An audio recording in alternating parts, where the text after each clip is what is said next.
ನಿಮಗೆ soap paste ಬಳಸಿ ಅಭ್ಯಾಸ ಇದೆಯಾ? ಹಾಗಿದ್ರೆ ಮಿಸ್ ಮಾಡದೆ ಈ ಸುದ್ದಿಯನ್ನ ನೀವು ನೋಡ್ಲೇಬೇಕು. ಮೈ ತುಂಬಾ ಸೋಪ್ ಹಾಕೊಂಡು ನೀವು ಸ್ನಾನ ಮಾಡ್ತೀರಾ, ದಿನಕ್ಕೆರಡು ಬಾರಿ ಪೇಸ್ಟ್ ಅನ್ನ ಹಾಕೊಂಡು ಬ್ರಷ್ ಮಾಡ್ತೀರಾ. ಸ್ನಾನ ಮಾಡುವ ಅಭ್ಯಾಸ ಇರೋರು ಮಾತ್ರ ಈ ಸ್ಟೋರಿಯನ್ನ ನೋಡಿ. ಹಲ್ಲುಜ್ಜೋರು ಈ ಸ್ಟೋರಿ ನೋಡಿದ್ರೆ ನಿಮ್ಗೆ ಯೂಸ್ಫುಲ್, ನಿಮ್ಗೆ ಒಳ್ಳೇದು. ಬಿಟಿವಿ ಬಿಚ್ಚಿಡ್ತಾ ಇದೆ ಸೋಪ್ ಪೇಸ್ಟ್ಗೆ ಸಂಬಂಧಿಸಿದ ಸ್ಫೋಟಕ ಸುದ್ದಿಯನ್ನ. ಹಾಗಿದ್ರೆ ಸೋಪು ಮತ್ತು ಪೇಸ್ಟ್ ಬಳಸಿ ಅಭ್ಯಾಸ ಇರೋರು ಈ ಸುದ್ದಿಯನ್ನ ಯಾಕೆ ನೋಡ್ಲೇಬೇಕು ಅಂತ ಹೇಳ್ತಾ ಇದ್ದಾರೆ ಅನ್ನೋ ಪ್ರಶ್ನೆ ನಿಮ್ಮನ್ನ ಕಾಡಬಹುದು.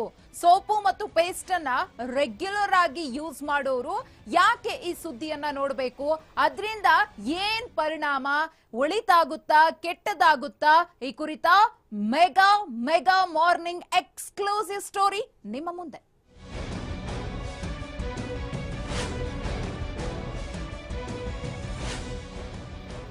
ಇದು ಬಿಟಿವಿಯ mega morning exclusive story. Soap paste ಬಳಸೋರು ಮಾತ್ರ ಈ ಸ್ಟೋರಿಯನ್ನ ನೋಡಿ. ಸೋಪು ಪೇಸ್ಟ್ ಬಳಸಿದ್ರೆ ರೋಗ ಬರುತ್ತೆ, ಎಚ್ಚರ ಎಚ್ಚರ. ಸೋಪು ಪೇಸ್ಟ್ ನಲ್ಲಿದೆ ಟ್ರೈಕ್ಲೋಸನ್ ಎಂಬ ಕೆಮಿಕಲ್. ಈ ಕೆಮಿಕಲ್ ನರಮಂಡಲದ ಮೇಲೆ ಕೆಟ್ಟ ಪರಿಣಾಮವನ್ನ ಬೀರುತ್ತೆ. ಹೈದರಾಬಾದ್ನ ಐಐಟಿ ವಿಜ್ಞಾನಿಗಳಿಂದ ಈ ಸ್ಫೋಟಕ ಅಂಶ ಪತ್ತೆಯಾಗಿದೆ. ಸೋಪ್, ಪೇಸ್ಟ್, ಡಿಯೋಡೆಂಟ್ರೆಂಟ್ಗಳಲ್ಲಿ ಟ್ರೈಕ್ಲೋಸನ್ ಅನ್ನ ಯೂಸ್ ಮಾಡಲಾಗುತ್ತೆ. ನಿಗದಿತ ಮಿತಿಗಿಂತ ಕಡಿಮೆ ಪ್ರಮಾಣದಲ್ಲಿ ಬಳಸೋದ್ರಿಂದ ಭಾರಿ ಹಾನಿಯಾಗುತ್ತೆ. ಟ್ರೈಕ್ಲೋಸನ್ ಬಳಕೆಯಿಂದ ದೇಹದ ಮೇಲೆ ಭಾರಿ ದುಷ್ಪರಿಣಾಮವಾಗುತ್ತೆ. ಪ್ರತಿದಿನ ದೀರ್ಘಾವಧಿಯವರೆಗೆ ಬಳಸೋದ್ರಿಂದ ನರಮಂಡಲಕ್ಕೆ ಡ್ಯಾಮೇಜ್ ಆಗುತ್ತೆ. ಜೈವಿಕ ತಂತ್ರಜ್ಞಾನ ವಿಭಾಗದ ಡಾಕ್ಟರ್ ಅನಾಮಿಕಾ ಭಾರ್ಗವ್ ಅವರ ನೇತೃತ್ವದಲ್ಲಿ ಈ ಸ್ಟಡಿ ನಡೆದಿದೆ. ಈ ಸ್ಟಡಿಯಿಂದ ಈ ಬೆಚ್ಚಿ ಬೀಳಿಸುವ ಅಂಶ ಬಯಲಾಗಿದೆ. ಈ ಕಾಯಿಲೆಗಳಿದೆಯಲ್ಲ, ಈ ಕಾಯಿಲೆಗಳ ವಿಶ್ವದಾದ್ಯಂತ ಪ್ರತಿ ವರ್ಷ ಲಕ್ಷಾಂತರ ಜನರು ತುತ್ತಾಗ್ತಾ ಇದ್ದಾರೆ. ಇದರಿಂದ ಏನೆಲ್ಲ ಸಮಸ್ಯೆಗಳಾಗುತ್ತೆ, ಅದು ಬಲಿಯನ್ನ ಕೂಡ ತಗೊಳ್ತಾ ಇದೆ. ಅಮೆರಿಕದಲ್ಲಿ ಈಗಾಗಲೇ ಟ್ರೈಕ್ಲೋಸನ್ ಬಳಕೆಗೆ ನಿರ್ಬಂಧವನ್ನ ಹೇರಲಾಗಿದೆ. ಟ್ರೈಕ್ಲೋಸನ್ ಯುಕ್ತ ವಸ್ತುಗಳ ಬಳಕೆಯ ಬಗ್ಗೆ ಎಚ್ಚರವಿರಲಿ ಅಂತ ಹೇಳಿ ಈ ರಿಪೋರ್ಟ್ ಜನರನ್ನ ಎಚ್ಚರಿಸಿದೆ. ಅಮೆರಿಕದಲ್ಲಿ ಈ ಟ್ರೈಕ್ಲೋಸನ್ ಕೆಮಿಕಲ್ ಬಳಕೆಯಿಂದ ಯಾವೆಲ್ಲ ದುಷ್ಪರಿಣಾಮಗಳು ಆಗುತ್ತೆ ಅನ್ನೋದನ್ನ ಮನಗಂಡು ಈಗಾಗಲೇ ಅದರ ಬಳಕೆಯ ಮೇಲೆ ನಿಷೇಧವನ್ನ ಹೇರಲಾಗಿದೆ. ಸೊ ಪೇಸ್ಟ್ ಮತ್ತು ಸೋಪ್ ಅನ್ನ ರೆಗ್ಯುಲರ್ ಆಗಿ ಯೂಸ್ ಮಾಡುವವರು ಮಿಸ್ ಮಾಡದೆ ಈ ಸುದ್ದಿಯನ್ನ ನೋಡ್ಲೇಬೇಕು. ಪ್ರತಿಯೊಬ್ರು ಕೂಡ ಸೋಪ್ ಯೂಸ್ ಮಾಡ್ತಾರೆ, ಪೇಸ್ಟ್ ಅನ್ನ ಬ್ರಷ್ ಮಾಡೋಕೆ ಯೂಸ್ ಮಾಡೇ ಮಾಡ್ತಾರೆ.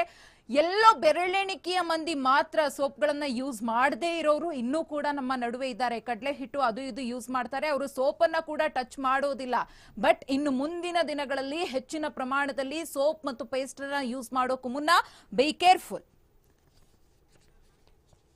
ಈ ಬಗ್ಗೆ ಮಾತನಾಡೋಕೆ ಡೆಂಟಲ್ ಸರ್ಜನ್ ಆಗಿರುವ ಡಾಕ್ಟರ್ ನಾಗೇಶ್ ಅವರು ನಮ್ಮ ಜೊತೆಗೆ ದೂರವಾಣಿ ಸಂಪರ್ಕದಲ್ಲಿದ್ದಾರೆ. ಡಾಕ್ಟರ್ ನಮಸ್ತೆ.